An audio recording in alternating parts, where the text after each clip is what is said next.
An MLB Insider has revealed that a New York Yankees trade is coming in order to solidify their team and show that they are still one of the best teams in baseball, with multiple names being listed who do fit in to Hal Steinbrenner's payroll plans, and we're going to break all of this down. What's up, guys? Welcome back to Yankees Digest. It's Chris here, and we're going to jump right into things as always. Guys, if you're enjoying the content, make sure to subscribe. If you're part of that 68% that's not subscribed to Yankees Digest, this is the place to be for all New York Yankees content throughout the offseason, the season.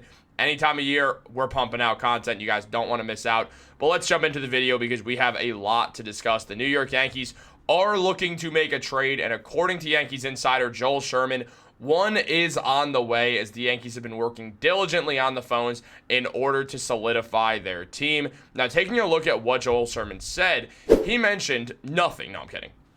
He said, I know for a fact the Yankees are looking for a right-handed bat that plays either third base or the corner outfield.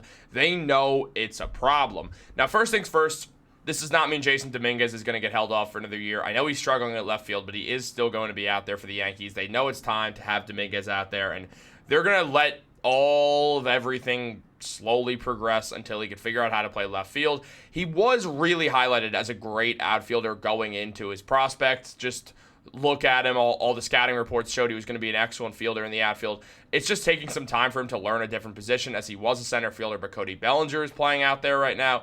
So it does lead to Dominguez having to learn how to play left field. Meanwhile, you take a look at the New York Yankees. They do definitely need some help in that third base spot more than anything else. And, well, the Yankees clearly know that. They said they're looking for a corner infield position. First base is locked up with Paul Goldschmidt, so that means third base and mainly left field, because you do have Aaron Judge out there in right field for the most part, but also guys like Trent Grisham who could fill in as well. So it's really the third base is the issue right here. And the New York Yankees understand that that's an issue, and multiple guys have been linked to the New York Yankees with that in mind. Now, there's been a few different players, and, well, they're on the Minnesota Twins. The Yankees have been linked to multiple different trades with the Minnesota Twins in order to land one of these two players right here. The first one being Willie Castro, a one-time All-Star with a 1.6 WAR last season and 558 at-bats. He had 138 home runs, which led to a batting average of 247. Also hit 12 home runs. I think I said 138 home runs, meant 138 hits.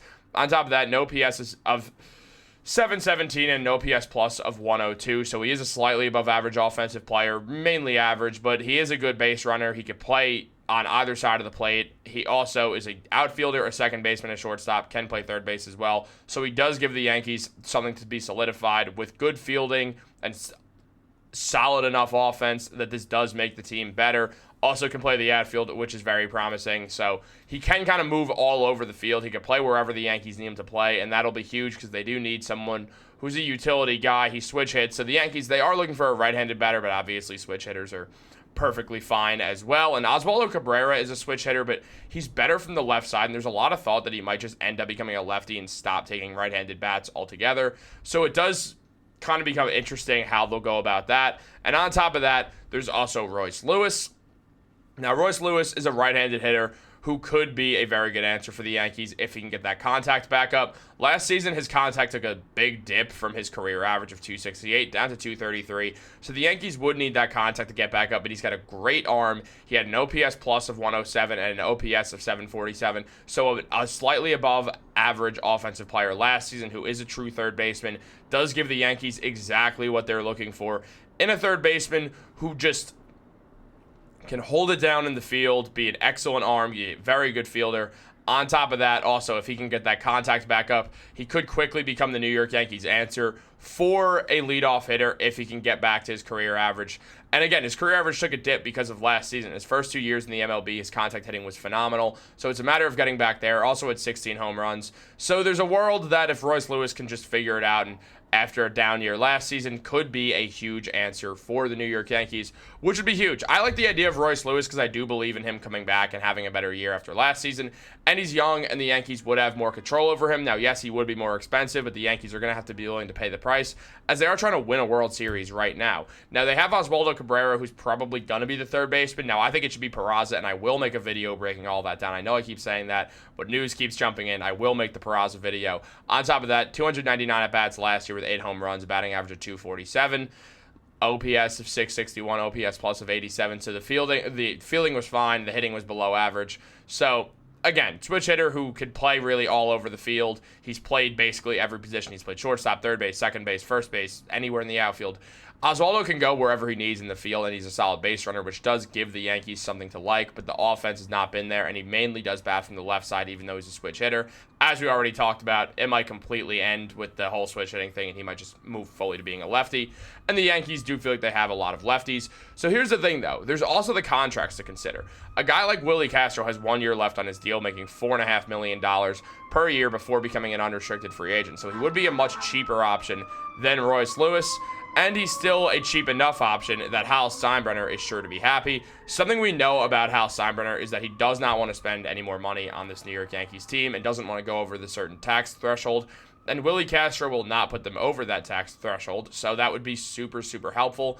It also depends on who they'd be sending out. Hopefully it'd be something that's not too severe for Willie Castro. Now, if they want to trade for Royce Lewis, that's where things become a little more pricey. Lewis is younger, and well, the Twins obviously really like him as a player, so it would take a lot more for the New York Yankees to acquire him, but it certainly is possible. Now, taking a look at Royce Lewis's contract, he'd be under the Yankees' control for a while with 3 more years of arbitration after this year. He's making $1 million, so it's really easy for the tax money to work out as well for Royce Lewis. So, I know he's more expensive, but I think the Yankees should take the shot on the fact that Royce Lewis has been a good contact hitter in the past, and he likely just had one down year. I imagine this will be the best chance to buy low on Royce Lewis. I think he's got a lot of potential. He runs the bases solidly, and historically he's been a good contact hitter, and he's just a very good third baseman who gives the Yankees stability at that position for a long time.